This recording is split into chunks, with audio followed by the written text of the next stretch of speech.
de mort. L'ancien vice-président des États-Unis, Al Gore, a fait le tour du monde pour crier une vérité qui dérange. Première partie, dès le dimanche 4 janvier, 20h30. 7h vous est présenté par BFI Canada.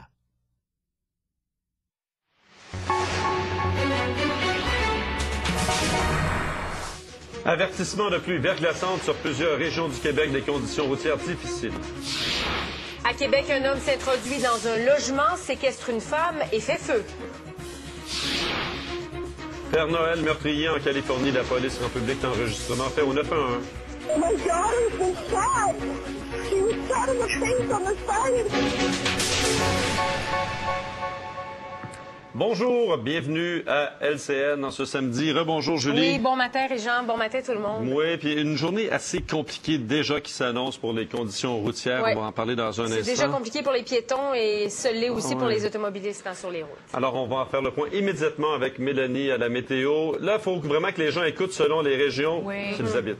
C'est vrai parce que ça balaye le Québec d'ouest en est, cette pluie verglaçante. Ça a commencé tôt ce matin sur l'Abitibi, entre autres sur l'Outaouais. Montréal, depuis les dernières heures, c'est bien commencé. Et Québec aussi, du côté d'Environnement Canada, nous avait dit que c'était sur le point de commencer. Bien, ça y est, Québec, on est sous la pluie verglaçante aussi. Il y a plusieurs sorties de route sur les autoroutes, justement. Soyez très prudents. En Estrie, on a déjà passé le cap des 0 degrés. Alors, ce sera de la pluie. Bon, c'est le seul endroit au Québec, pratiquement, en Estrie, où on parle pas de pluie verglaçante pour aujourd'hui. Mais outre cet avertissement de pluie verglaçante qui nous laisse environ 2 mm de verglas sur le sud et l'ouest du Québec et de 2 à 10 mm pour les secteurs plus au centre et dans l'est.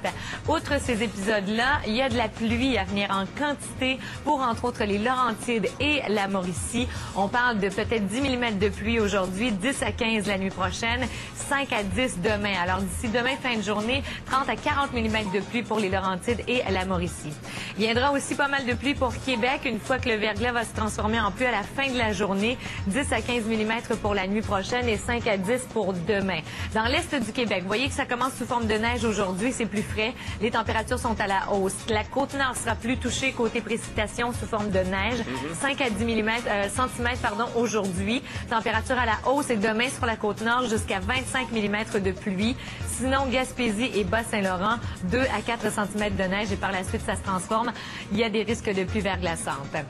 Les îles de la Madeleine, j'avais presque passé tout droit. C'est tranquille chez vous, des nuages avec moins 3 degrés. Sur le nord du Québec, on est aussi sous avertissement de pluie verglaçante pour Fermont. Il y a un peu de neige, par contre, à venir avant. Pour ce qui est de l'Abitibi, bon, ça s'est changé en verglas tôt ce matin. On attend que ça se transforme en pluie maintenant parce que les températures sont à la hausse.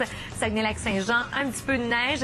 Ça se transforme en verglas et en pluie au cours de la nuit prochaine. Alors, demain, on sera sous la pluie, autant pour Montréal que pour Québec et les secteurs environnants. Ce qu'il faut retenir, c'est que demain, les vents vont se mêler de tout ça. Alors, ça va souffler les rafales jusqu'à 80 km/h sur Montréal et les environs. Une journée très, très venteuse. Et ça va pousser notre couvert nuageux. Alors, lundi, on devrait pouvoir décompresser un petit peu. Retour au calme avec du soleil, quelques passages nuageux et des températures agréables pour 2 jours. Alors là, on en a justement pour 2 jours de grisaille, mais de complications aussi. Verglas a commencé, je vous rappelle, en Abitibi, en Outaouais, du côté de Montréal, de Québec, la Mauricie aussi. Et ailleurs, bon, en Estrie, ça tombe sous forme de pluie. Et dans l'est du Québec, c'est encore de la neige avant que ça se transforme en verglas et en pluie pour demain. Conditions vraiment peu agréables, mais message très clair. Merci Mélanie. Merci, à tout à l'heure. Au revoir. Les conditions routières, justement, sont difficiles sur plusieurs régions. Oui, et on fait le point tout de suite avec Joyce Kem, qui est porte-parole de la Sûreté du Québec. Bon matin. Bon matin, vous deux. Bon matin. Alors, déjà, là, à cette heure-ci, il y a eu plusieurs sorties de route, là. Oui, c'est un peu problématique sur la rive sud, sur la rive nord et sur l'île de Montréal même. Ce matin, les policiers sur l'autoroute 20, dans les 2 directions sur l'île de Montréal, effectuent des patrouilles de retenue dans le but de forcer la circulation à ralentir et on dénombre plusieurs sorties de route à ces endroits. Est-ce qu'il y a des territoires en particulier? Est-ce que c'est vraiment comme toute la région montréalaise, Mme Kemp? Toute la région montréalaise, mais sur l'autoroute 20, il y a Saint-Hyacinthe également, que c'est problématique, et sur l'autoroute 15, là, en direction des États-Unis également, c'est pas facile. Oui, effectivement, c'est assez venteux d'ailleurs sur la 20 avant d'arriver à Saint-Hyacinthe ou à l'ouest de Saint-Hyacinthe. Donc, des patrouilles de retenue. Honnêtement, là, ça s'explique mal. On le prévient depuis déjà des heures qu'il y aura ça, et il y a des gens donc qui sont même pas assez prudents ce matin.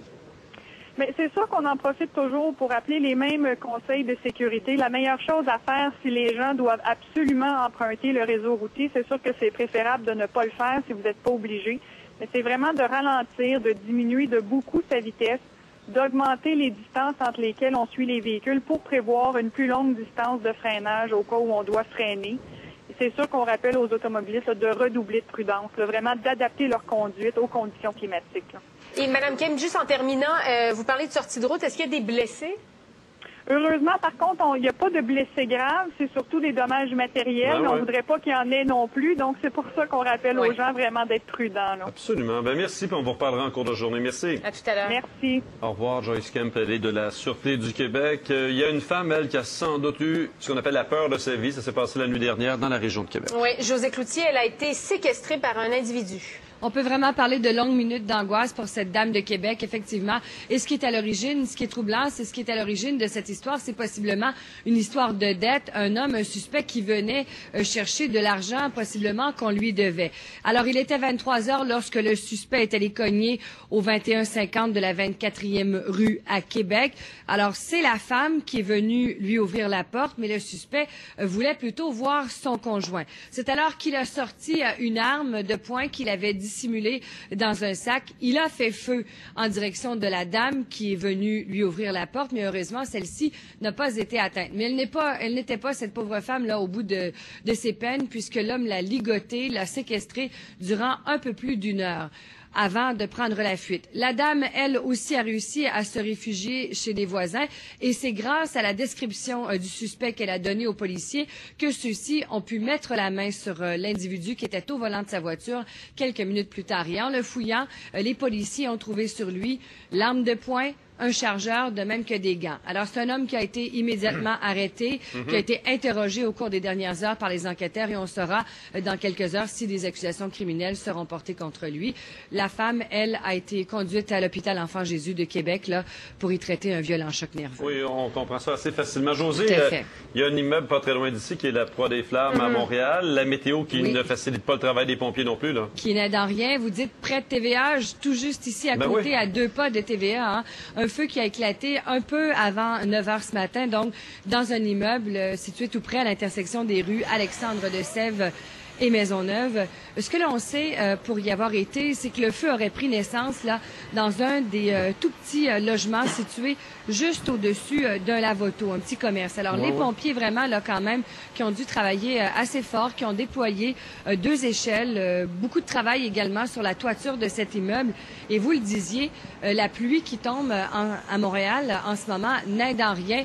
Entre autres, le travail des policiers. Comme il pleut, la chaussée est devenue extrêmement glissante. Les trottoirs qui étaient déjà glissants. Alors imaginez les pompiers de Montréal travailler dans de telles conditions. Là, des policiers, on a vu des policiers, ambulanciers, pompiers se tenir par la main pour éviter justement de trébucher. On sait des pompiers aussi là qui transportent de l'équipement, des bonbonnes.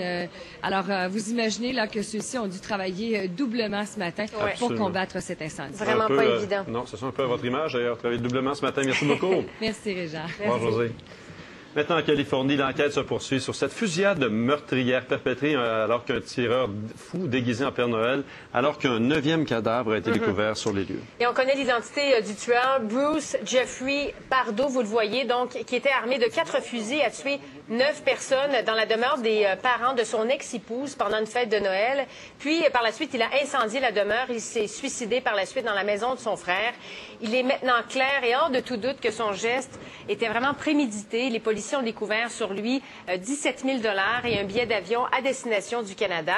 La police a rendu public l'enregistrement d'un appel fait au service 911 dans lequel on entend vraiment la voix paniquée et on sent vraiment toute la détresse d'une survivante là, qui a voulu téléphoner et demander de l'aide. Ça, c'est un Père Noël vraiment l'esprit tordu et meurtrier, mais on a une autre histoire de Père Noël qui distribuait des paniers de victuailles dans sa communauté. Il a tenté d'aider un homme qui éprouvait à ce moment-là des problèmes cardiaques. René Barry, le bon samaritain, à son tour éprouvé un malaise et on va parler de cette histoire-là. On le joue au téléphone d'ailleurs. Bonjour, monsieur. Bonjour. Vous pouvez nous parler un peu de ce qui s'est produit? C'était en pleine tempête le week-end dernier. Je pense que vous avez tenté de sauver la vie justement de cet homme-là. Certainement, oui. Ma femme, Suzanne, et mon chauffeur, Richard Giroux, on était en train de faire la distribution des cadeaux aux enfants les plus démunis de Hawkesbury, ici. C'est un mouvement avec les Anges de Noël qui est parrainé par les optimistes. Et puis, on faisait la distribution. Puis, lorsqu'on a sorti d'une maison sur la rue Stanley et qu'on a commencé à conduire sur la rue, alors qu'il faisait